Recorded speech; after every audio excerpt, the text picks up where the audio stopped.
Começa agora Voz da Rede, o programa do Sindirrede, o Sindicato dos Trabalhadores em Educação da Rede Pública Municipal de Belo Horizonte. Está no ar o Voz da Rede, o programa do Sindirrede, o Sindicato dos Trabalhadores em Educação da Rede Municipal de Belo Horizonte. Eu sou Paulo Ribas e você confere agora as atualizações de notícias que interferem no dia a dia do trabalhador mineiro.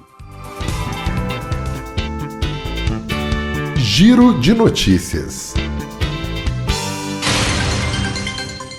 Da semana passada para cá, existem possibilidades das negociações de paz entre o eixo imperialista Estados Unidos, Israel e o Irã se transformarem em um acordo permanente. Segundo informações divulgadas na última segunda-feira, os envolvidos sinalizaram que estão próximos de transformar o cessar-fogo, que andava fragilizado, em uma proposta mais duradoura de paz. As etapas do processo estão sendo formuladas num memorando de entendimento entre os dois lados. O atual protocolo prevê 60 dias para o eixo imperialista Estados Unidos, Israel e Irã chegarem a um acordo final. Na interpretação estadunidense, por enquanto, o que se sabe é que o Irã deverá parar o programa nuclear e entregar todo o urânio altamente enriquecido que o país detém em troca de dinheiro. O Estreito de Hormuz deve ser aberto gradualmente na mesma velocidade que vai acontecer a reabertura dos portos iranianos, bloqueados, e o fim dos embargos pelos imperialistas. Para os iranianos, o entendimento é outro. Eles afirmam que grande parte das questões em discussão estão resolvidas, mas isso não significa que um acordo está prestes a ser assinado. Para os Estados Unidos, o Estreito de Hormuz deve ser reaberto logo depois da assinatura do memorando. Teherã entende que deve ter 30 dias para a normalização do estreito, mas que pretende continuar com uma fiscalização forte no local, pois eles afirmam que os serviços estão sendo prestados, como o serviço de navegação e medidas necessárias para proteger o meio ambiente do Estreito de Hormuz. Enquanto isso, no Líbano, o genocídio continua. Nos últimos dias, o governo sionista de Israel intensificou os ataques, matando 11 libaneses, entre mulheres e crianças, e destruindo instalações civis. O Hezbollah respondeu enviando drones explosivos e mísseis contra posições no norte de Israel. Esperamos que esse conflito do governo genocida sionista de Israel e o Líbano seja incluída neste memorando. E milhares de manifestantes marcharam na segunda-feira, 25 de maio, na Bolívia, em direção a La Paz. Eles querem a renúncia do presidente Rodrigo Paz após apenas 6 meses de governo. Tudo começou a desandar quando ele propôs uma lei que permitia que pequenos produtores usassem suas terras como garantia bancária. A medida foi recebida pelas comunidades originárias como uma ameaça existencial, pavimentando o caminho para o endividamento em massa de famílias camponesas e a consequente transferência de suas terras ancestrais para bancos e grandes conglomerados do agronegócio. Após intensa pressão popular, Paz revogou a lei, mas já era tarde demais. Outras classes trabalhadoras do país, que também estavam insatisfeitas com a atuação do governo de centro-direita, decidiram se juntar à causa e também protestar.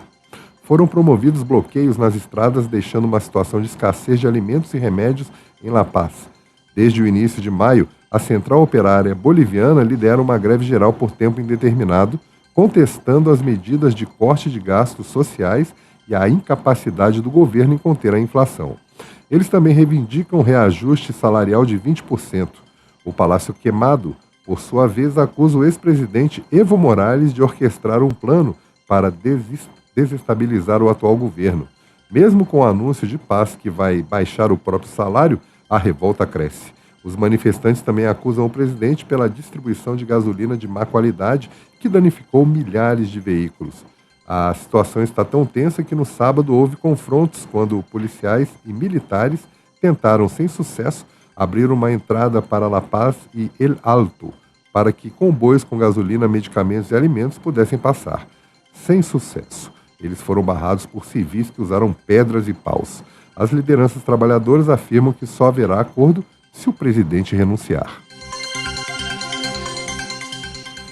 E a greve dos trabalhadores municipais em educação da cidade de São Paulo chegou ao fim. Após 24 horas de muita após 24 dias de muita luta, fortes paralisações nas escolas e manifestações que reuniram dezenas de milhares de servidores, uma verdadeira mostra de força da categoria. O fim da paralisação foi aprovado em assembleia, que também aprovou o protocolo de entendimento entre sindicato e prefeitura. No documento, o governo municipal assume vários compromissos que passam a ser fiscalizados a partir de agora por todos os trabalhadores. A migração de profissional da educação infantil para profissional de educação infantil e ensino fundamental 1 foi revogada. A luta travada pelos professores foi proporcional aos desafios que hoje se impõem. A situação na rede municipal de ensino de São Paulo é de profissionais exaustos e de condições de trabalho precárias.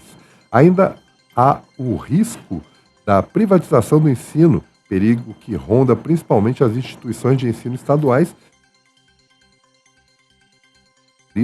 inimigo da educação Tarcísio de Freitas e que deve continuar a ser combatida. Segunda-feira, dia 18 de maio, mais de 400 integrantes da flotilha Global Sumud foram sequestrados em águas internacionais pelas forças de ocupação sionistas. Na quarta-feira passada, foram divulgadas novas imagens pelo próprio governo sionista israelense que comprovam as denúncias de abusos, humilhações e tortura contra os participantes da missão humanitária. As embarcações transportavam alimentos, medicamentos e outros suprimentos destinados à população palestina cercada pelo bloqueio imposto por Israel. O exército sionista chegou a disparar com armas de fogo contra as embarcações, além do uso de jatos d'água. Felizmente, graças à pressão internacional, todos os integrantes das embarcações já foram liberados. Essa já é a segunda embarcação que foi sequestrada ilegalmente em águas internacionais pelas forças de ocupação sionistas. Israel transformou a perseguição contra ativistas internacionais em política permanente para tentar silenciar ações de solidariedade ao povo palestino. Os métodos empregados contra os integrantes da flotilha são apenas um vislumbre das torturas cometidas sistematicamente contra mais de 9 mil presos políticos palestinos existentes atualmente nas prisões israelenses. E o governo Zema Simões confirmou que pretende vender a totalidade das ações da Copasa na Bolsa B3, não deixando nada sob tutela do Estado, de acordo com documentos enviados a investidores. Anteriormente foi dito que 5% das ações permaneceriam com Minas Gerais. Além disso, após a publicação das regras de oferta para a aquisição de 30% da empresa, a maior fatia adquirida por um único investidor, a Sabesp afirmou publicamente que não tem mais interesse em continuar na disputa, deixando uma única interessada, a Aegea, que acumula reclamações nas áreas de atuação da empresa, principalmente no Rio Grande do Sul. O cronograma da oferta de ações que integra o processo de privatização da companhia e confirmou que as negociações na Bolsa de Valores foi divulgado ao mercado e ocorrerão entre os dias 5 e 8 de junho, entre a sexta e a segunda-feira, logo após o feriado de Corpus Christi.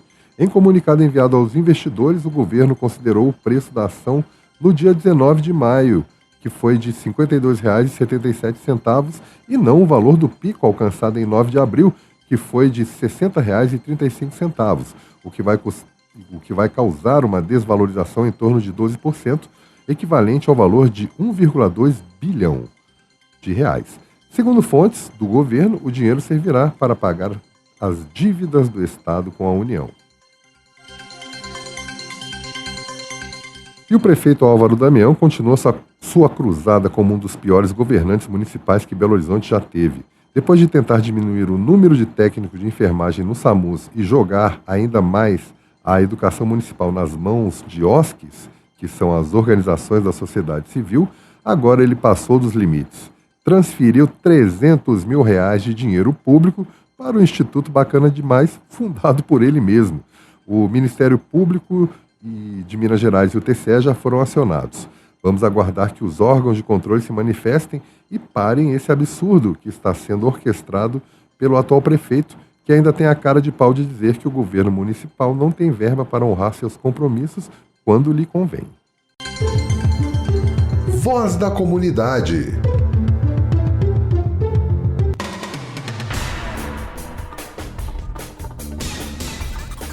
Olá, boa tarde, pessoal.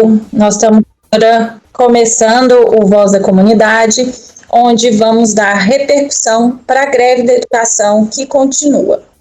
É importante a gente aproveitar esse espaço para desmentir as falas da secretária municipal de educação, que vem tratando a greve como uma greve política, sem pauta, e que se trataria apenas de uma disputa de sindicatos. Nada disso é fato, gente. Essa greve tem uma pauta, essa pauta tem 78 pontos, tem inclusive ponto econômico, financeiro, com índice, com todas as nossas reivindicações.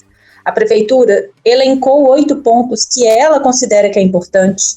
Não é assim que funciona, é a categoria que determina o que é importante para a categoria e se recusa a tratar sobre a questão das OSCs, como a gente vem denunciando nos últimos programas.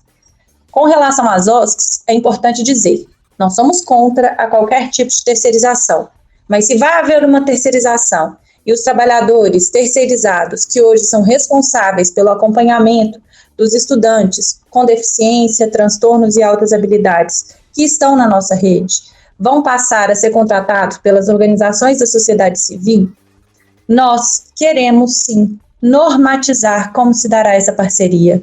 Queremos transparência, publicidade, seja para os contratos, seja para as verbas e seja para a forma de contratação.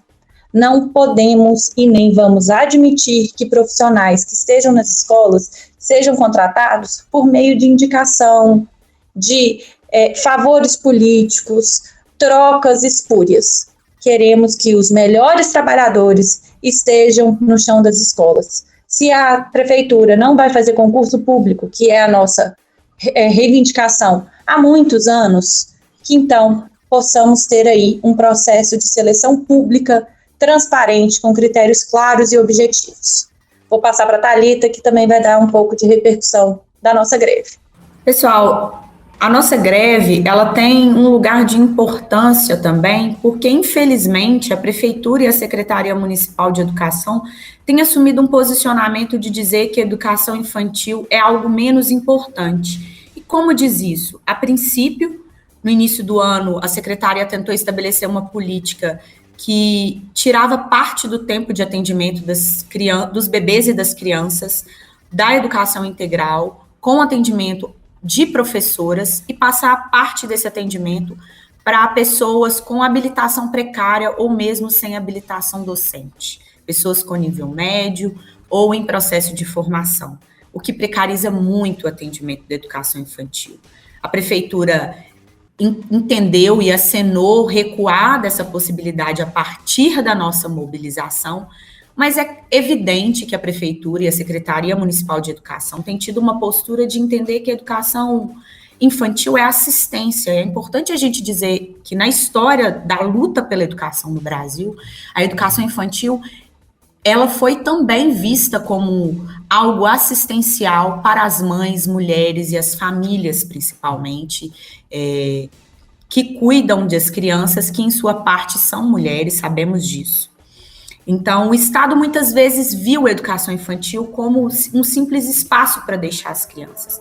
E quando a secretária diz que não há necessidade de reposição das horas que não foram ofertadas para bebês e crianças na educação infantil, ela retoma esse debate. Ela reforça esse debate de que a educação infantil, de que os processos formativos das crianças, que o brincar, que o se alimentar, que o circular pelos espaços, pela convivência com outras crianças, que isso não é direito, mas que isso é uma simples assistência.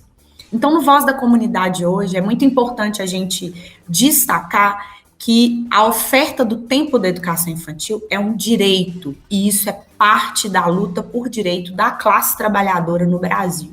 É a defesa da infância, é a defesa das mulheres e da população trabalhadora. Quando a secretária de Educação diz que não há necessidade de reposição para crianças, ou que pode acontecer uma reposição precária, ela está negando um direito. Ela não está entendendo a rede pública como uma rede que é estável, planejada e de qualidade.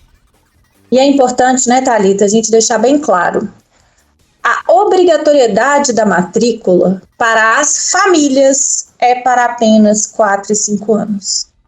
mas a obrigatoriedade de oferta é do Estado de 0 a 5 anos. Então, a secretária ela está descumprindo uma legislação, inventando uma nova normativa que aplica a todo o sistema municipal de educação infantil e, ao mesmo tempo, ela está desqualificando a educação infantil, como a Thalita bem disse.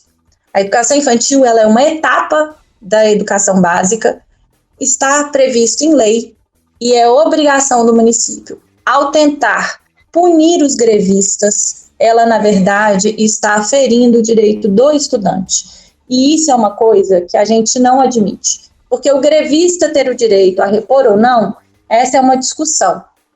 Isso é uma primazia do trabalhador. Mas o estudante tem que ter o direito à reposição garantido e garantido pela Secretaria Municipal de Educação. Então, é importante a gente dizer, que o Sindirrede é um sindicato que sobrevive da filiação voluntária dos trabalhadores. Nós não recebemos verba de patrão ou do município. Nós recebemos apenas a contribuição daqueles trabalhadores que escolheram contribuir conosco por entender que isso é importante. Então, quando a secretária diz que nós vamos perder dinheiro, nós não vamos perder dinheiro, porque os trabalhadores que são filiados ao Sindirrede são filiados por escolha e não por uma imposição, por um desconto automático.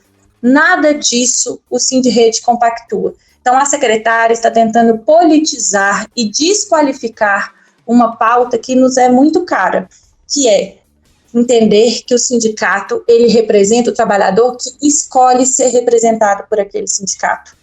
E esclarecer que os trabalhadores terceirizados, que não estão em greve, eles escolheram que o Sindirrede seria o sindicato responsável por eles lá atrás, lá em 2016 e 2017. E isso é muito importante, porque foi uma escolha destes trabalhadores que escolheram o Sindirrede como seu sindicato, e não uma imposição que o Sindirrede fez sobre esses trabalhadores. E a nossa greve é uma greve legítima de trabalhadores concursados, professores, trabalhadores das secretarias e das bibliotecas escolares, e que estão em greve por razões de condições de trabalho e também salarial. E as nossas condições de trabalho, quando a gente fala das OSCs, é porque, sim, estamos preocupados que a parte pedagógica do atendimento ao estudante seja transferida para terceiros e não fique mais a cargo das escolas. E isso para os professores é muito caro. Então, é importante a gente esclarecer, é importante a gente dizer que tem um movimento de diretores de escola que estão pedindo negociação com o prefeito, que foram recebidos pelo prefeito na segunda-feira e que também estão muito insatisfeitos com a gestão da SMED. Não é apenas o sindicato que está denunciando, tem outros atores que estão na educação municipal que também estão denunciando. Thalita? Bom, a nossa greve, ela cumpre uma função de denúncia fundamental no município de Belo Horizonte, porque a gente também tem questionado a forma como a prefeitura tem utilizado os recursos da educação. Nós dizemos sempre recurso público para a escola pública, porque a prefeitura tem, de forma recorrente, já há algum tempo, não inclusive nesse ano, transferido o recurso da educação para empresas e entidades privadas.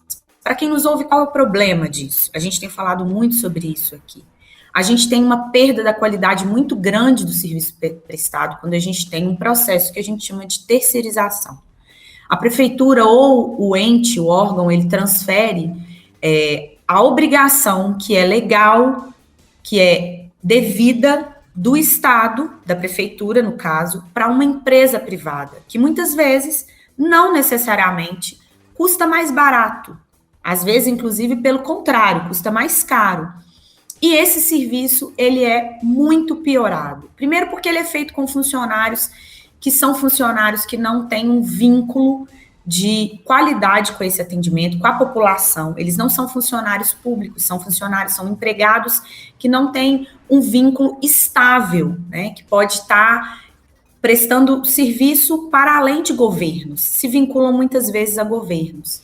E no caso da educação, nós sabemos que educação não pode, não deve ser mercadoria. Educação é projeto, educação é compromisso de país, mais do que somente de um governo. Então, por isso que é importante a gente ter funcionários públicos concursados, funcionários que tenham um compromisso com a população e com os processos educativos das crianças. A prefeitura, ao invés de ter esse compromisso e colocar o dinheiro público na escola pública para que a gente possa ter uma estrutura de melhor qualidade, ela tem transferido o dinheiro público da educação para empresas. Como que isso acontece?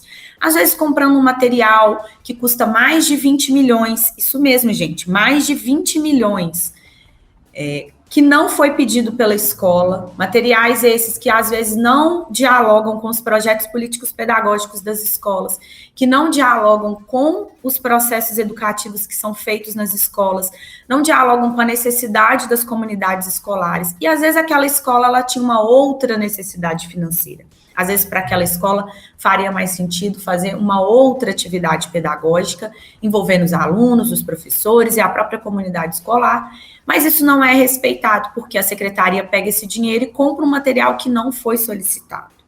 Além disso, também, às vezes, a secretaria condiciona o atendimento, como é o caso das OSCs, a algumas empresas específicas. E aí coloca princípios que também não dialogam com as necessidades das escolas, né? Muito nos deixa receosos a característica dessas OSCs, né? Os princípios a quem elas são ligadas. Nós temos falado aqui nos últimos programas sobre a questão da laicidade e reforçando que laicidade é justamente professar, a gente ter demonstrado no interior das escolas a diversidade de todas as religiões, que todas as religiões possam aparecer, e não somente uma religião. Quando a gente tem uma OSC que é ligada a alguma religião específica, seja ela qual for, a gente tem uma perda da diversidade da escola, do debate na escola sobre a diversidade e também do respeito ao direito do outro de professar outra religião. Além disso, essas OSCs também, elas podem estar ligadas a determinados grupos políticos. Isso tem acontecido muito na história do Brasil, tem acontecido muito recentemente também, de grupos políticos que se ligam a essas OSCs e acabam fazendo acordos políticos para, através dessas OSCs, conseguirem votos. Isso gera um círculo vicioso de transferência de dinheiro, porque muito possivelmente essas OSCs, elas não têm a mesma capacidade, a habilidade de atendimento às comunidades escolares que uma escola com toda estrutura e com uma organização centralizada por uma secretaria de educação que tem um projeto de educação que deve ser dialogado com a população. Isso muitas vezes não acontece quando a gente tem diversas OSCs, que cada uma pactua de uma forma de entendimento da realidade. A gente também avalia com muita preocupação o fato de que, algo que a Carol já falou, essas OSCs, elas têm por objetivo interferir diretamente no trabalho pedagógico. É muito importante, pessoal, a gente destacar isso sempre. Tudo na escola é pedagógico. Nós temos uma concepção liberal de entendimento da educação que quer, muitas vezes, separar, dizer, não, a administração da escola não é pedagógico, isso é gestão. O burocrático da escola não é pedagógico, isso é administração. Não procede. Nós partimos de um entendimento que absolutamente tudo na escola é pedagógico. Inclusive, a alimentação, a limpeza e, principalmente, também o atendimento de crianças crianças e adolescentes, né, com transtornos, deficiências e altas habilidades. Então, essa tentativa de separar, isso só prejudica a escola. Isso faz com que a escola tenha um atendimento e uma qualidade piorada, porque se a gente está num espaço de desenvolvimento e de construção de seres, de pessoas, de seres humanos, tudo que envolve a vida dessas pessoas é pedagógico. E tudo que é pedagógico deve ser cuidado por quem está na escola e por professores e professoras. E aí, gente, uma mãe da Regional Pampulha, que é uma mãe de um estudante da rede que tem transtorno do espectro autista. Ela é organizadora de um grupo de mães e ela fez um convite para a gente. Nós vamos ouvir agora e na sequência vamos voltar só para fazer um encerramento do Voz da Comunidade. Olá, boa tarde. Meu nome é Alessandra Jorge. Eu sou mãe de uma criança de 6 anos com diagnóstico de autismo, que é aluno da Rede Pública Municipal de Belo Horizonte. Sou também idealizadora de um movimento chamado Rede Atípica, que tem por finalidade ser rede de apoio e espaço de compartilhamento de vivências entre famílias atípicas. Enquanto família, nós temos sentido os efeitos da greve, mas eu percebo uma dificuldade de informação das famílias sobre as pautas de reivindicações dos professores. E tenho percebido também a grande dificuldade no diálogo com a prefeitura. Enquanto família atípica, eu tenho muitas preocupações, e a principal delas é com relação às mudanças que estão para acontecer com a saída dos apoios que hoje fazem parte do quadro da MGS e a entrada das OSCs. Nós que temos uma criança atípica, principalmente as crianças com autismo, sabemos o quanto uma mudança de rotina impacta no dia a dia da criança. E a falta de informação, a não participação nesse processo, isso traz muitas preocupações. Como a rede atípica, ela tem por finalidade, ela também é um espaço de levar informação de forma respeitosa e democrática. Foi feito um convite para a Sindrede para que para que os professores pudessem levar informação às famílias sobre a pauta de reivindicações, esclarecimentos, tirar dúvidas, para que isso traga mais clareza para as famílias sobre o movimento de greve. E o mesmo espaço também vai ser aberto posteriormente, caso a prefeitura também queira se posicionar, porque enquanto família nós estamos muito carentes de informação. A gente precisa entender, e nós temos, todos, temos um objetivo em comum, que é a melhoria na rede pública de ensino. Essa melhoria ela precisa ser constante. Então fica o convite para todos que puderem participar e tiverem interesse de saber sobre as pautas de reivindicação, a pauta de reivindicações dos professores, de hoje participar da nossa live às 20 horas. A live será no Instagram da Rede Atípica, que é Rede Atípica Oficial. Aguardo vocês lá. E para todos aqueles que ficaram interessados em conhecer a pauta de reivindicação dos professores, trabalhadores da secretaria e trabalhadores da biblioteca escolar, podem entrar no nosso site sindicondemudorede.org.br e procurar a pauta Trabalhadores Concursados, que está lá, os 78 pontos e tudo aquilo que a gente vem reivindicando para a educação municipal de Belo Horizonte melhorar. Por dentro da questão.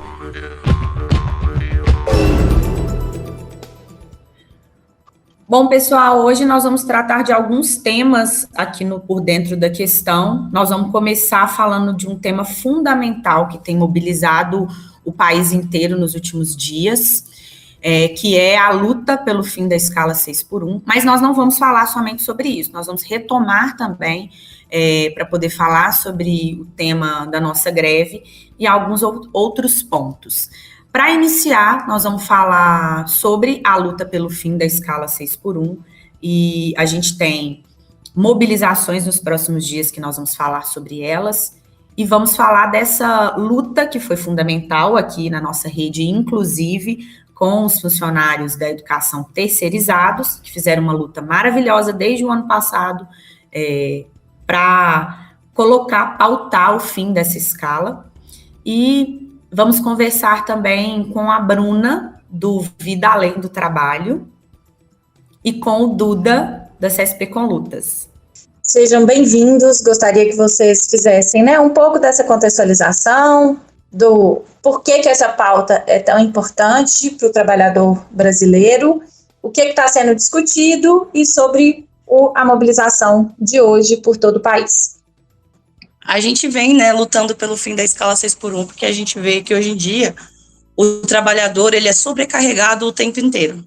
E não é um pedido que a gente tem feito, não é um favor que a gente está pedindo aos parlamentares na mudança da legislação, é um direito que a gente tem, Principalmente a gente vê as mães hoje, as mulheres têm uma dupla jornada, não tem tempo para descansar, elas têm que decidir, ou eu escolho a minha carreira, ou eu cuido do meu filho. Isso também impacta diretamente na educação. Porque quantos pais e quantas mães conseguem acompanhar os seus filhos nas reuniões?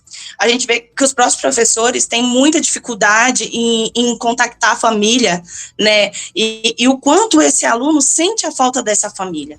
A gente sempre nós, fomos criados, mais tempo longe dos nossos pais do que com eles. E é importante a sociedade começar a ver a importância da participação familiar. A gente está em conjunto. Hoje a gente está com uma possível votação pelo fim da escala 6x1. Tem duas PECs, uma de 2019 e a da Erika Elton, que é a de 2025, fora também a PL que o governo vem aí usando para pressionar os parlamentares para votação. E eu digo que essa votação hoje está acontecendo, não é porque o governo foi bonzinho, não é porque os parlamentares são bonzinhos, tudo isso está acontecendo por conta da luta popular, por conta das manifestações que a gente tem feito. Então, na verdade, eles estão com medo, porque sabe que a classe trabalhadora unida conquista. A classe trabalhadora unida derruba barreiras. Tudo que é para nós sempre foi com muita dificuldade, Então, por isso é muito importante essa luta da escala 6x1, porque ela é a ponta do iceberg. Falar de fim da escala 6x1 é falar do trabalhador ter tempo, até mesmo para se organizar e criticar o sistema. Lutar também por tarifa zero, isso também arrisco dizer, que diminui a própria violência. As crianças estando mais tempo com a sua família, as crianças muitas vezes, quando não estão na escola, os pais muitas vezes optam por deixar com outras pessoas, porque elas precisam trabalhar. O trabalhador hoje ele passa mais tempo ali dentro do serviço do que tendo um convívio em si. Então é importante que a luta ela seja unificada, porque a gente unificado, a gente consegue sim, e é isso que a gente vem provando. É isso que a gente vem provando, a votação de hoje prova isso, que a gente está fazendo pressão e está dando resultado. Duda, vamos lá, do ponto de vista sindical, por que o fim da escala 6x1 não pode ser tratado apenas como uma mudança de jornada, mas como uma luta pela vida da classe trabalhadora? Não, então, primeiro agradecer, tá? Thalita, Carol, o Sindirrede, acho que não só o exemplo e a gente cercar de solidariedade nessa luta que os trabalhadores da educação estão tendo, mas também um exemplo na luta contra o fim da escala 6x1. Eu acho que é bom ressaltar isso aí, porque, aqui em Belo Horizonte, na região metropolitana, base de apoio, além do VAT, além de todas as outras organizações, eu acho que é importante. Olha, sobre esse tema, ele não é um tema só de descanso, tá, gente? Porque isso aí é uma luta concreta para a sobrevivência da nossa classe, tá? Porque qual que é o grande problema? O sistema que nós estamos vivendo, o capitalismo, enfim, ele vem num ritmo de trabalho matando a nossa classe de uma forma profunda. E o ritmo não só em número, como a escala de 6 dias, ou 7 dias, 8 dias, turnos de 12 horas, por exemplo, tem na mineração, mas é uma escala que tem a ver com uma jornada de trabalho que vem matando nossos trabalhadores, Não é só da indústria, não. Matando trabalhadores do comércio, matando trabalhadores em escala do país inteiro. Então, isso aqui tem a ver com a sobrevivência de uma classe. E aqui é bom ressaltar, porque qualquer disputa, qualquer crítica que os setores, tanto da ultradireita, que é vergonhoso a posição dessa turma, vergonhoso, agora eles mudaram um pouquinho a posição, para ver se tem um desgaste, embora um pouco mais, mas aqui é vergonhoso a atuação dessa turma, porque fala o seguinte, olha, mas não tem dinheiro para garantir emprego, para garantir não sei o que. Gente, isso aqui tem a ver de garantir os empregos para mais de 50 milhões de trabalhadores no país inteiro que estão desempregados. Se a gente for formar no mercado informal, chega a 80 milhões. Nós temos 120 milhões de trabalhadores que estão na força de serviço que poderiam trabalhar agora nesse momento. Isso aqui tem a ver com o seguinte, eles são contra para não mexer no lucro deles, porque vai mexer. Eu acho que é isso o debate. Aqui não pode, por exemplo, eu sou da mineração. A mineração tem em torno, por ano, de 100 bilhões de reais, entende? 100 bilhões de reais de lucro, que vai tudo para fora. O governo isenta mais de 53 bilhões só aqui em Minas Gerais, a partir da Lei Candir, a mineração, o agronegócio, e falar que aqui não tem dinheiro para garantir, por exemplo, o pequeno comércio, ajuda ao pequeno comércio para garantir o 4x3 aqui, que o movimento defende, porque nós queremos uma redução significativa mesmo, porque dá pelo ritmo de trabalho e pelo como que foi, né, ou seja, pela tecnologia que avançou, dá para fazer isso. Então, onde tira esse dinheiro? É dos bilionários que mandam nesse país. Então, eles defendem esse setor de empresários, esses bilionários, como da mineração aqui no estado de Minas Gerais, o agronegócio, que mantém jornadas ainda extenuantes, porque não é só a semanal, tem a ver com a seguinte, a diária também. Aqui, a Bruna ressaltou, mas, por exemplo, você vai trabalhar em qualquer lugar aqui na região metropolitana, você trabalha muito mais do que 12 horas, porque tem um transporte, que é um absurdo completo. Aqui na mineração, diretamente é 12 horas em boa parte, né? O que tem de turno de 6 horas, que é o que conseguiu ter 6 horas e 36 horas semanais, nós estamos garrando isso a partir de greve, como na CSN, que estamos em plena campanha salarial agora. Porque isso aqui tem a ver com a vida dos trabalhadores, tá, gente? Isso aqui não é uma mera formalidade para ter mais tempo com a família, isso aqui é o seguinte, a nossa classe está morrendo. É isso. O nível de adoecimento mental, né, é absurdo. É 500 mil de pessoas, 500 mil afastamentos só no último período, de trabalhadores que não conseguem, que estão morrendo, que estão entrando em autoextermínio. Ou seja, parte desse processo tem a ver com o seguinte, garantir a vida. E é possível sim, né? Ou seja, aqui não só, porque, bem, não pode ser um negócio de negociata, né? Ou seja, aqui por isso que a luta do 6x1, ela não vai se efetivar no Congresso ou qualquer outra coisa. Você quer empurrar, é o que a Bruna exatamente falou, aqui tem que ter uma luta ferrenha, porque se não for na mobilização, não vai garantir. Né? Isso, olha, as mobilizações de São Paulo foram grandes, as dos Rio de Janeiro já está tendo mobilização durante toda essa semana. Hoje, né, vai ter uma mobilização em BH, a partir das 5 horas, e aí fazer um merchan. Acho que é importante a turma que puder chegar mais cedo, ajudar na luta dos professores, que também vai ter uma mobilização, né, dos professores de prefeitura, e depois vamos todo mundo para o 6x1 e parar Belo Horizonte.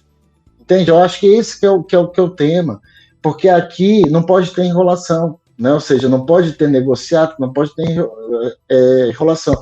E não só a luta pelo 6x1, gente, olha, no Congresso está colocada a PEC 40, além da reforma administrativa, a PEC 40, que desregulamenta, ou seja, é pagar por hora a turma, e tem um negócio, um tema, que está sendo muito pouco falado, mas no STF, que nós temos que bater mais com força, que é a pejotização. Esse negócio da pejotização, porque não adianta nada você colocar o problema acabar a 6x1, e aí por baixo, né, ou seja, como se fosse um submarino jogando bomba na classe trabalhadora, porque os patrões vão, efetivar a pejotização. Parte disso, as OSCs, é parte de um elemento de terceirização que vai se aprofundar com a pejotização. Entende? Eu acho que esse é um tema que nós temos que lutar, e a classe trabalhadora, acho que está de parabéns aí, todo mundo que está nessa luta, nós da CSP com Lutas também estamos nessa luta, parabéns ao Sindirrede, né, ao VAT também, aqui em Minas também. Eu acho que tem que ter uma ampla unidade para acabar 6x1, mas não parar nela, porque só acabar ela não vai resolver o problema da nossa classe. Nós temos que defender as 36 horas semanais, porque já dá para trabalhar, tem lucro suficiente essas grandes empresas para garantir isso, inclusive para o pequeno comércio. Porque aí sim, tem que tirar, se tiver incentivo, tem que tirar do patrão maior. Não pode ser dos impostos que quem paga é a classe trabalhadora. Então, eu acho que é parte disso. E revogar todas essas reformas, desde a PEC 40, reforma trabalhista, porque estão discutindo agora o seguinte, o acordado vale sobre o legislado, isso é da reforma trabalhista. Então vai valer também sobre a jornada? Então na correlação de força eu coloco 44 horas semanais, ponho o 24 por 24, por exemplo, em redes de supermercado tem muito isso, né? Você trabalha 24 dias direto, ou 24 horas direto, né? E isso não vai adiantar. Então, eu acho que é parte dessa luta, por isso essa mobilização hoje em Belo Horizonte é muito importante. E parabenizar mais uma vez, eu acho que o Sindirrede, é um dos poucos sindicatos no estado todo de Minas Gerais que tem uma luta coerente contra esse negócio, né? Ou seja, desde o problema das greves terceirizadas, que foi uma ponta de lança nesse aspecto, mas também no seu dia a dia. É importante, né? Você coloca outros pontos que nos preocupam, né? Porque, no fundo, as lutas elas não estão soltas, né? Então, a gente tem a questão da reforma trabalhista, que precarizou muito os vínculos de trabalho.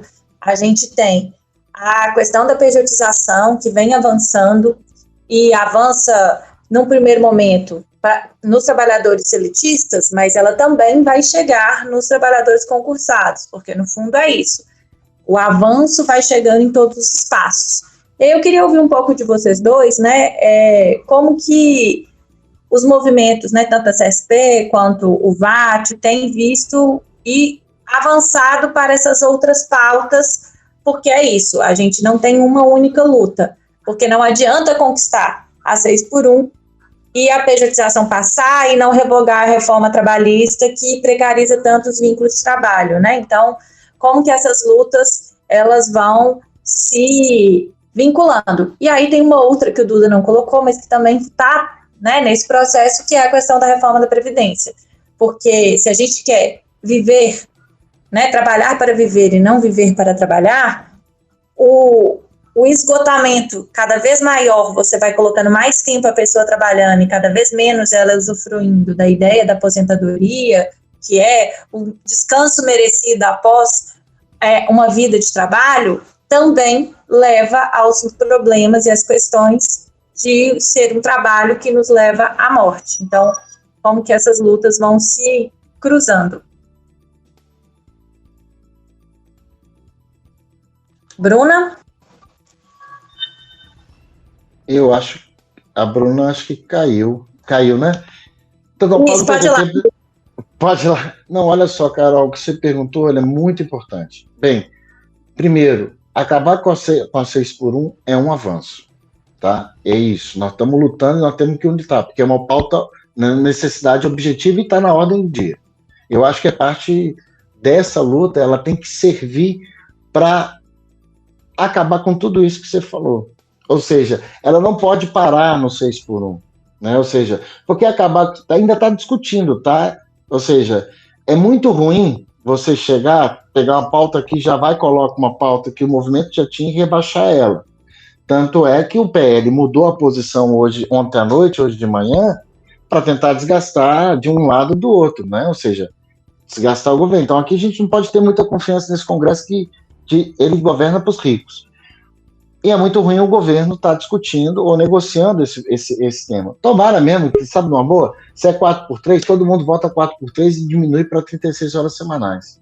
Tá? Esse aqui é um avanço. Então a gente não pode menosprezar, né, uma luta. Nós temos que avançar na luta do 6x1, redução da jornada de trabalho 4x3, que é uma reivindicação do movimento, não é só do movimento do VAT, do movimento sociais, mas das organizações de conjunto, por exemplo, da CSP, no CSP com lutas, nós defendemos 4x3, 36 horas, né? Então, temos que avançar nessa luta, não parar, né? E, ao mesmo tempo, colocar todas essas lutas da classe, tentar dar uma totalizada, sabe por causa de quê? Porque se a gente não fizer isso, uma luta que é vitoriosa para a nossa classe, ela pode se transformar na sua derrota. Então, nós temos que avançar. Esse é o grande elemento. Nós não podemos parar de forma alguma. Não acreditar que o Congresso ou o governo vai mudar a nossa situação, porque não vai. Entende? Esse é o grande elemento. Então, nós temos que avançar, forçar essa luta, né? Ou seja, dia 27, dia 28, provavelmente vai ser as votações, nós temos que forçar para votar do jeito que nós queremos. Ou seja, redução concreta, não parar nas 40 horas, redução concreta da nossa classe. Impedir que o Congresso faça qualquer tipo de manobra. Ou seja, e quem fizer manobra, nós vamos denunciar a fundo. Mas, para além disso, nós temos que avançar na luta contra a pejotização. São poucas organizações que estão denunciando esse problema da pejotização. E ela não é pequena, gente. Nós, das SP com Lutas, já tem mais de um ano que nós estamos falando, olha, isso aqui vai atacar. E, Carol, vírgula, tá? Vai atacar também o funcionalismo público. Porque não, na pejotização, não está falando que é só seletista. Ou seja, no que o STF votou, nessa primeira, fala o seguinte, ela pode em todos os setores. Aí vai depender dos governos. Imagina a luta aí, imagina Damião com isso aí. O que ele vai fazer? Entende o que eu estou querendo dizer? Imagina que o Simões em Minas Gerais, né, vai ter o processo eleitoral, imagina o que eles vão fazer nos serviços públicos, e já é para cortar o serviço público. Então, esse tema nós temos que avançar e chamar a unidade para essa luta, tá, gente? Olha, aqui nós estamos juntos, tá? Contra o 6x1. Temos diferenças. Nós achamos que não podemos parar nas 40 horas. Estou falando isso, diferenças com as outras organizações, ou seja, que falam o seguinte, olha, é o que é possível. Nós não achamos que é o possível na realidade. O possível na realidade está colocado, é 36 horas semanais. Entende? Agora, isso vai tirar dos lucros dos bilionários do país. É esse debate que nós temos que fazer. Então, acho que parte desses elementos, eu acho que temos que colocar. Então, não pode parar. Eu acho que é isso, viu, Carol? É o exemplo de vocês. Nós podemos até ser derrotados no processo de mobilização, mas aqui a gente não pode ser derrotado no que é colocado para a necessidade da classe. Entende? E eu acho que esse é o elemento. Por isso que, por exemplo, a prefeitura tanto quer atacar o Sindirrede. Sabe por quê? Porque o Sindirrede não para nessa luta. Ou seja, por isso que eles vão inventando um monte de desculpas, né? Desculpas, que isso aqui não é possível, que essa realidade, que a gente não entende isso. Gente, é mais do que possível. Né? Coloca agora o seguinte, mas se diminuir vai ter inflação. Sabe por que vai ter inflação? Não é se vai ter mais emprego. Vai ter inflação se os patrões mantiverem a mesma taxa de lucro. Isso vai ter inflação, porque vai querer reduzir na classe a partir da rotatividade, porque é isso, hoje a nossa juventude trabalha na fábrica, é assim, tá, gente? Setor produtivo. É igualzinho especializados aí da educação. Coloca você que trabalha menos de um ano, depois vai para outro. Então, acho que é isso, tamo junto. A Bruna já restabeleceu aí, gente? Bruna? Já. Porque acho que é importante. Bruna? Fechou. Eu já falei Vocês demais. Vocês conseguem me ouvir? Vocês conseguem me ouvir? Sim, te ouvimos bem. Dentro do movimento VAT, a gente já está fazendo esse debate sobre a pejotização, né? Até está sendo feito reuniões, porque o Duda foi pontual no que ele falou. Não adianta a gente lutar para ter esse sistema de pejotização. Um debate que já está sendo feito, a gente já está se organizando, até mesmo para começar a conversar com o trabalhador sobre isso e organizar material. A questão é que a extrema-direita não para de bater na gente, é o tempo todo. Eles não estão de brincadeira. Então, a gente também tem que mostrar que a gente também não está de brincadeira, que a gente está pronto para a luta, seja ela qual for, né? E o Duda foi pontual, assim, foi contemplada na fala dele, quando ele diz que isso vai atacar, sim, os serviços públicos. É a intenção, né? A gente vem recebendo ataques da educação em todos os estados. Em São Paulo, a gente teve alunos chamando o professor de vagabundo. Porque a partir do momento que você ataca a educação, você tem pessoas que elas não têm senso crítico. Você tem pessoas facilmente manipuladas e alienadas. É tudo que eles querem. E aí, por exemplo, a gente fica lutando pelo fim da escala 6x1, enquanto eles estão ali agindo por trás com o projeto de pejotização, né? Então, é isso, é 4x3, 36 horas. Eu, particularmente, né, como já vim da enfermagem, 30 horas semanais, e se organizar como classe, porque a gente não pode abrir mão. O governo fez a proposta do 5x2, 40 horas, mas a gente não está satisfeito. A gente sabe que dá mais. Até quando a gente vai colocar a vida do trabalhador como um nada, em troca de dizer que tem que salvar a economia?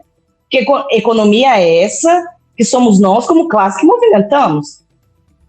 Então, assim, tem dinheiro, não vai quebrar o país. E o próprio trabalhador, às vezes, é iludido dentro dessa questão de que, mas o patrão me deu esse serviço, ele não te deu nada, o que te dá é demanda. Então, é conversar com a classe trabalhadora, é conversar com essas pessoas que são donos de carrinho de pipoca, que são microempreendedor, que às vezes se acham no topo da cadeia alimentar como dono, por exemplo, dos grandes supermercados. E é dizer, amigo, segura aqui na minha mão, né? Assim funciona não. Você é classe trabalhadora como nós, se você parar um dia, você não tem o seu sustento. É injusto também para você pagar tantos impostos. E aí vamos reduzir imposto para quem ganha até 5 mil, como a gente tem feito, para quem ganha até 5 mil, eu arrisco até mais. Redução de imposto para quem ganha até 10 mil. Gente, 10 mil não é bilionário. Quem ganha 10 mil reais, quem ganha 20 mil reais, não é bilionário, não é rico, sabe? Eles conseguem fazer com que a gente tenha o fim da escala 6x1, 4x3, vou chutar aqui até mesmo fugindo do roteiro do meu movimento, 30 horas, conseguem, é possível, porque quem movimenta essa economia é o trabalhador, não é à toa que eles estão morrendo de medo. Valdemar Costa Neto lançou um vídeo ontem, que está viralizando agora, onde ele fala, nós somos a favor da classe trabalhadora, nós vamos votar a 4x3, vamos ver se o pessoal, se o PT, se não sei quem, vai votar 4x3. Meu amor, a gente está pedindo isso há muito tempo. Então, bora, 4x3, e é isso. Uma medida de desespero, eles estão desesperados. Então, o trabalhador tem que saber, nós somos aqui. Não tem por que derramar sangue de trabalhador a troco da economia. Não tem. Então, tudo foi pontual. Temos que lutar sim contra a prejudiciação. Temos que trabalhar isso em conjuntura. Mesmo com as nossas divergências, mesmo com cada movimento tendo uma ideologia, a gente tem que focar nisso. Porque os ataques vêm de todos os lados e ele vem se bater.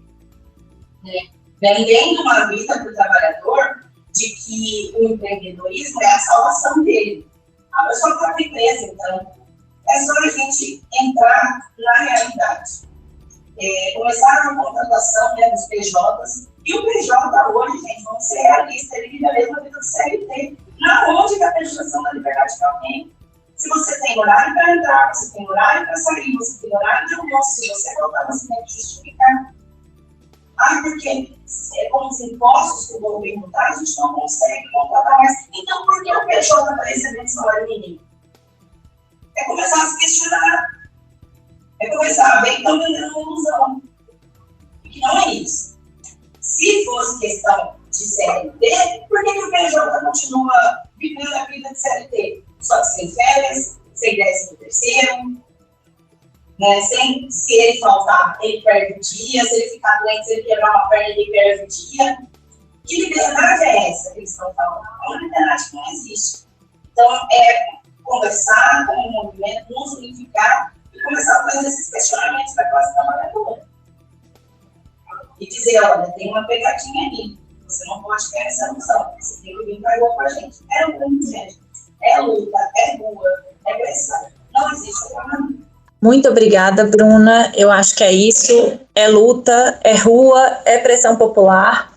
E que a gente entenda isso, né? O mito do empreendedorismo, do empresário de si mesmo, ele só favorece os super ricos, os bilionários. E que bom que você lembrou, né, Bruna? A taxação dos super ricos e dos bilionários está envolvida, porque, de verdade, quem paga a conta, no final das contas, até para ter uma redução, acaba sendo o próprio trabalhador ou os pequenos empresários, né? Aqueles que são os detentores do poder e do dinheiro no Brasil continuam lá intocáveis, porque todo o processo ele é feito por uma conciliação de classes e que acaba lesando os trabalhadores, né? Então, isso é muito importante para que a gente possa, de fato, avançar e, de verdade, o sistema capitalista sobrevive à redução do tempo de trabalho, tanto é assim que muitos países no mundo inteiro estão discutindo a redução da escala 6x1, ou mesmo, em alguns casos, da escala 5x2. Então, é um fato e o sistema capitalista, ele sobrevive, ele absorve as mudanças. Então, queria muito agradecer a participação do Duda, da Bruna, deixar aqui o nosso reforço ao convite. Temos hoje uma mobilização pedindo negociação com o prefeito Álvaro Damião, às 3 horas da tarde, na porta da PBH, e na sequência, às 5, estaremos em concentração na Praça 7, pedindo sim a redução da escala 6x1 e queremos avançar e queremos que a classe trabalhadora tenha dignidade, porque não adianta reduzir a escala 6x1 e não garantir que outros ataques à classe trabalhadora sejam revogados, como é a questão da reforma da Previdência ou da reforma da Trabalhista, ou mesmo que outros não avancem, como é o caso da pejotização. Thalita? Agradecer, Bruna, Duda, dizer da importância fundamental dessa pauta, né? É muito interessante a gente pensar que na história do Brasil, toda vez que a classe trabalhadora iria avançar em algum momento, a elite brasileira utilizou esse discurso de que o Brasil iria quebrar. Foi assim, como professora de história, eu tenho que destacar que eu trabalho isso muito com os meus estudantes, foi assim em 88, né, quando ao final de um processo intenso de luta, a população negra que foi escravizada colocou fim ao processo de escravidão. Foi assim no estabelecimento das leis trabalhistas, quando a população brasileira trabalhadora se organizou para poder colocar isso em uma lei que conseguisse reunir parte dos direitos necessários, mas avançasse, inclusive, na diminuição da carga horária. Então, é importante a gente fazer essa reflexão que na história isso já aconteceu outras vezes, então esse discurso ele não faz sentido, ele é um discurso recorrente da elite brasileira, porque ela não quer perder seus lucros e privilégios. A escala, o fim da escala 6x1, ela abre uma discussão muito maior no Brasil, né? E por isso que é fundamental esse debate, em parte como o Duda já falou. A redução da jornada sem salário, valorização do trabalho, combate à precarização e direito ao tempo livre. Não é simplesmente mudar uma escala, é afirmar os direitos dos trabalhadores e das trabalhadoras, e que a vida não é só trabalho, a gente também precisa viver, vida além do trabalho é direito, isso impacta mais diretamente, inclusive, as mulheres, que têm uma carga horária tripla, 4ª jornada, e reduzir o trabalho, reduzir a jornada de trabalho sem reduzir a remuneração é também garantir direito para as mulheres. Bom, a gente agradece vocês mais uma vez e encerramos o nosso Por Dentro da Questão. Intervalo cultural.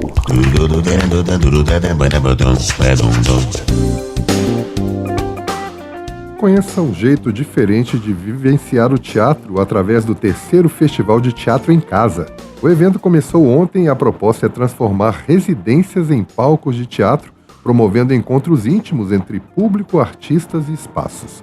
O objetivo é investigar a potência cênica de apartamentos, salas e quintais, criando camadas únicas de percepção e convivência entre quem habita e quem visita cada espaço. Nesta edição participam 5 companhias de teatro brasileiras e uma chilena, se apresentando em diversos locais da cidade. Os preços dos espetáculos variam de R$10 a R$20, além de apresentações gratuitas também.